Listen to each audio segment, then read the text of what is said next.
அழகாபுரங்கிற கிராமத்தில் கொஞ்ச நாளாக குழந்தைங்க எல்லாம் தொலைஞ்சு போய்கிட்டு இருந்தாங்க. மிதா, நம்மளோட குழந்தைங்கள்லாம் ரொம்ப பாதுகாப்பாக வச்சுக்க. நம்ம ஊருக்குள்ளே குழந்தைங்கள்லாம் டெய்லி தொலைஞ்சு போய்க்கிட்டே இருக்கிறாங்க. இது சம்பந்தமாக ஊர் தலைவர்கிட்ட ஊர் மக்கள் எல்லாருமே புகார் கொடுத்துருக்காங்க. அவரும் இன்னைக்கு பஞ்சாயத்தை கூட்டியிருக்காரு. நானும் அந்த பஞ்சாயத்தில் போய் கலந்துக்க போகிறேன்.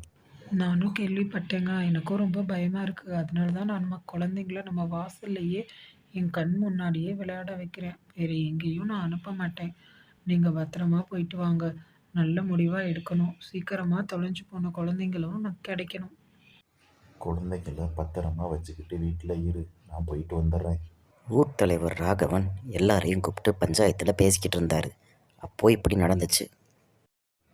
நாம் எல்லாரும் இங்கே எதுக்காக கூடியிருக்கோன்னு உங்கள் எல்லாருக்கும் ரொம்ப நல்லாவே தெரியும். நம்ம ஊருக்குள்ளே கொஞ்ச நாளாகவே குழந்தைங்க எல்லாமே காணாமல் போய்கிட்டு இருக்காங்க. அதுக்கு எல்லாம் யார் காரணம்னு இன்னும் நமக்கு தெரியல. அதனால நான் இன்னைக்கு போய் போலீஸ் ஸ்டேஷனில் கம்ப்ளைண்ட் கொடுக்கலான்னு நினச்சிக்கிட்டு இருக்கேன். இனிமேல் நம்ம ஊரில் ஒரு குழந்தை கூட தொலைஞ்சு போகக்கூடாது. அதுக்கு உங்கள் எல்லாரோட ஒத்துழைப்பும் எனக்கு தேவைப்படுது.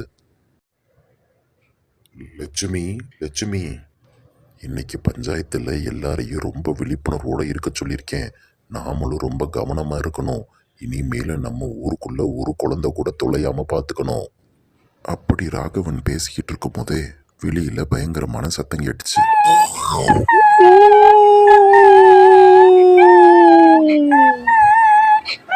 ஐயோ, இது ஓனாய் மனுஷனாச்சே. இது ரொம்ப வருஷத்துக்கு முன்னாடியே செத்து போச்சுன்னு சொன்னாங்க. ஆனால் இன்னும் நம்ம ஊருக்குள்ளே தான் இருக்குது. பாப்பா, நீ இங்கே ஓடி வந்துரு. லட்சுமி, உனக்கு என்னாச்சு? நீ என்ன மயக்கம் போட்டு விழுந்துட்ட? தலைவரையா, என்னாச்சு? ஊர் தலைவர் ராகவன் லட்சுமி மேலே தண்ணியை தெளித்து எழுப்பினாரு. அம்மா குழந்தை, நீ லட்சுமி பாட்டி கூட சேர்ந்து வீட்டுக்கு போ. லட்சுமி, நீ குழந்தைய கூட்டிகிட்டு வீட்டுக்கு போகிற வழியை பாரு.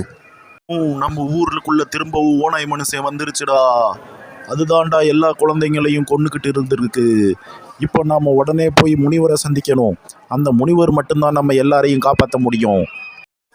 முனிவரையா, முனிவரையா, எங்கள் எல்லாரையும் நீங்கள் தாயா காப்பாற்றணும். பல வருஷத்துக்கு முன்னால் செத்துப்போன அந்த ஓனாய் மனிதன் திரும்பவும் வந்துட்டாயா. அவனை எப்படியாச்சும் அழிச்சு எங்கள் ஊர் மக்களை நீங்கள் தாயா காப்பாற்றணும். கவலைப்படாத ராகவா, இப்படி ஒரு பிரச்சனை வரும்னு என்னோட முன்னோர்கள் ஏற்கனவே சொல்லியிருக்காங்க.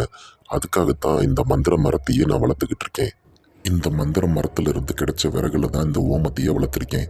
இதில் இருக்கிற சாம்பலை எடுத்து கொண்டு போய் தண்ணியில் கரைச்சி ஹனுமான் மந்திரத்தை சொல்லி ஓனாய் மனுஷன் மேலே ஊத்துன நிமிஷமே அந்த ஓனாய் மனுஷன் எரிஞ்சு சாம்பல் ஆயிடுவான். முனிவர் சொன்ன மாதிரியே நாம் சாம்பலை கரைச்சி எடுத்துக்கிட்டோம். நைட்டு வரைக்கும் வெயிட் பண்ணுவோம். அந்த ஓனாய் மனிதன் எப்படி இங்கே வருவான். மறக்காமல் அந்த ஹனுமான் மந்திரத்தையும் சொல்லிடணும். அப்போ தான் அவனை முழுசா அழிக்க முடியும்.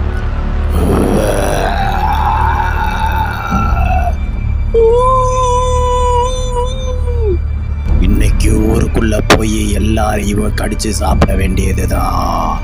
இன்னைக்கு குழந்தைங்க எல்லாம் பார்க்கக்கூடாது, எல்லாரையும் சாப்பிடணும். அதுவும் ஓனாய் மனுஷன் வந்துட்டான். தூக்கி ஊற்றுவோம். ஜெய் ஹனுமான். இதுக்கு மேலே நாம் இங்கே நிற்கக்கூடாது, ஓடிடலாம்.